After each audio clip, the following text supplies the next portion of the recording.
Television presents Simply Cooking with your host, John Edwards. Hello and welcome to Simply Cooking.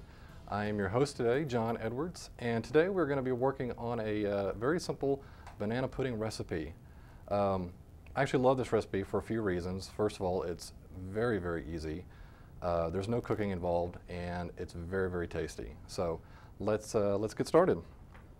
Now, the first thing you're going to start with is a cup and a half of cool water. And then we're going to have basically it's 10 ounces of sweetened condensed milk. The 10 ounces is usually the standard can size for that, and it's important too that you get the sweetened condensed milk and not the evaporated milk, because those are two completely different things.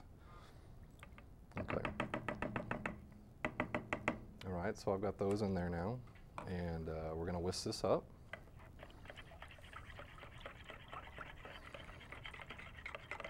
You're basically just trying to get all the sweetened condensed milk mixed in with the water. Okay, we got that now.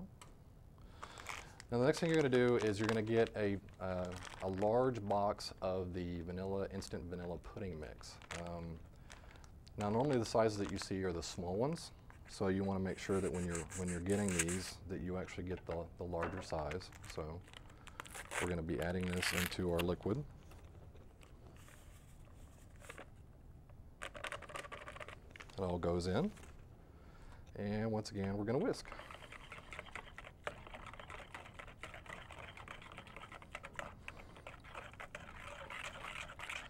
And it's kind of odd, because when you think that you're doing banana pudding, that you would want to start with an actual banana pudding mix, but you're not actually going to be using that. It's going to be vanilla.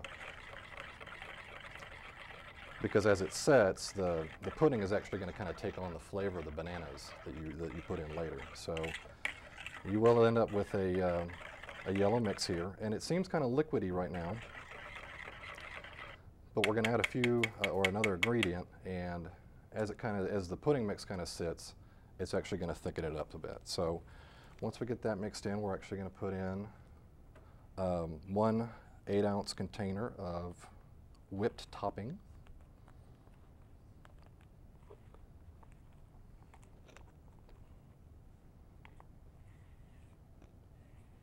And the whipped topping is actually going to make it really, really light.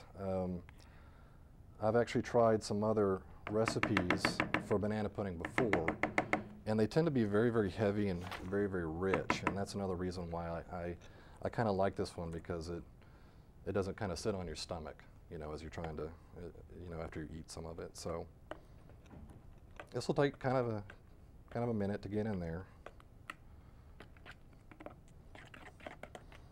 Once again, just using the whisk to get it all in.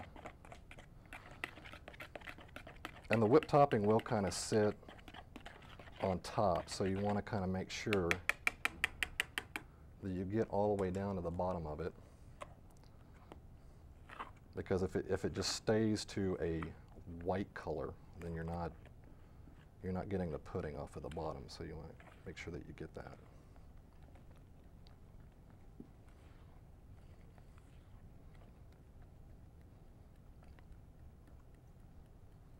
See, now that we've got the Cool Whip in there, it's actually starting to thicken up some.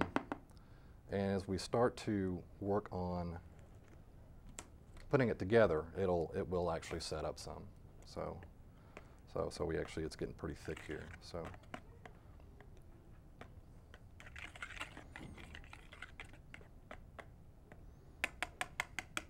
okay, so we've got this going on. All right, now, so we've got that, and we're going to break here for a commercial real quick, but when we get back, we're going to be putting this pudding together, and it's going to be great. Having trouble with the printer? No. I'm just so stressed I can't get any sleep. You should try Drowsy Tea. It will help you relax and get the sleep you need. Drowsy Tea. Delicious tea blended with natural supplements to help you relax and get the natural sleep your body needs. Feeling better? Yeah, thanks to Drowsy Tea. Drowsy Tea. Get back to to simply cooking. And once again, we're making banana pudding today, so we're going to get started on putting this together. Now the next thing we're going to do is we're actually going to start with the wafers. And the important thing when you're kind of getting this started is you want to get the first couple of layers to put together the right way so that the pudding comes out correct. So you're going to actually start with the wafers. The other nice thing about this too is that it doesn't have to be fancy, it doesn't have to be pretty, because essentially this is all going to end up on the bottom anyway. But you want to get as much at the bottom of the bowl as you can.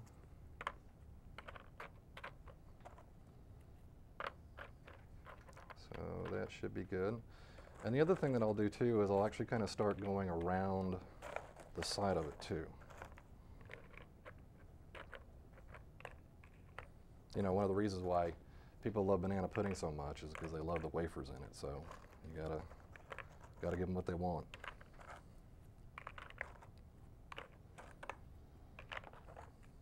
So go all the way around. It doesn't have to be perfect, but if you want to spend a little extra time, you can break the cookies in pieces and whatnot. But as I said, it's going to be on the bottom. It's not really going to matter a whole lot. So we're going to get to our banana here.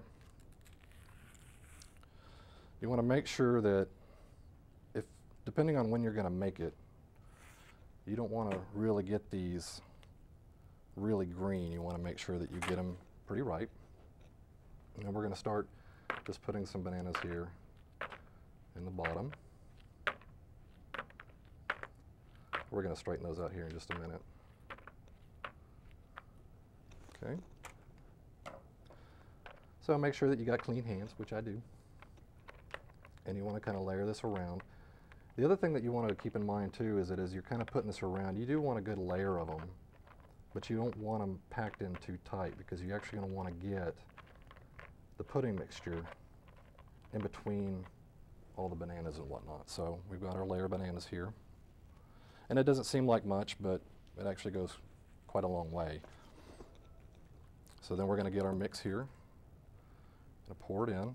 Well, see, it's actually gotten quite thick since it's been sitting. And you want to try and get it in all the nooks and crannies. Usually what I'll do is I'll just dump a whole bunch in.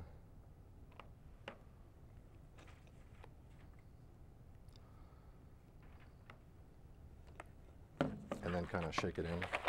Get it kind of, not too much. You don't want to mess up all that pretty work that you did. Okay, now the thing about the bottom is that you actually want to start with wafers on the top. So since we started with wafers, we're actually going to end up flipping this. So we're actually going to go back to, oops, we're going to go back to the banana layer. You have to be a little more careful in this go around because it gets a little messy when you start trying to mess with it after it goes in the pudding. But once again, just get a good layer in there. Don't pack it in too tight. There. And then we're going to go back to the wafers. So we're going to get this. Just kind of smush it in. You get a little cookie dust in there, but that's all right. Once again, it's not going to be seen. It's just going to be eaten. But you're going to want to basically finish this layer and then alternate the same way, coming up to the top. So we've already got it switched, so it's going to end up with wafers on top. And you'll want to keep doing your wafers up around the side too. So that's going to be the first layer. Like I said, you'll keep going up around the sides, and then you'll just do the pudding and the bananas and the wafers until you get to the top. But once you get it all done, this is what it's going to look like. Once again, it's very, very easy, very, very delicious. All your friends are going to be bugging you to make it all the time. So, but like I said, it's very, very easy. So thank you for joining us today, and